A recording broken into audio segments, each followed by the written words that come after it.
Walay lain makahimo ka na itong balaan at tubangan sa langit ng amahan kundi si Yeshua lamang. Tuguti niya si Yeshua ang magbag-o kanimo. Pinaagi sa imong pagtuo diha kaniya. Mao kini makapahimo sa imong kinabuhi isip bala ang halad diha kaniya. Ug hingpit nga makalipay sa langit ng amahan. Ang awhag kanato diha sa sulat sa Roma 12:1. Busa giawhag ko kamo, mga kaigsuonan, pinaagi sa kaluoy sa amahan, sa pagtugyan sa inyong lawas, ingon nga mga buhing halad.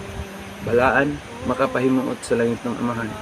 Mao kini ang inyong makatarunganon nga pag-alagad. Walay laing tinguha ang amahan kanato, nga mag-alagad gid ta niya. Kay mao kana ang katuyuan nga gipakatawo kita, aron alagaran siya aning atong kinabuhi. Ug kanang maong pag-alagad, mahitabo lang pinaagi sa pagtuo sa iyang bugtong anak nga mao si Yeshua, nga mao'y magbalaan kanato, aron mahimong makapahimuot ingon nga buhing halad sa langit no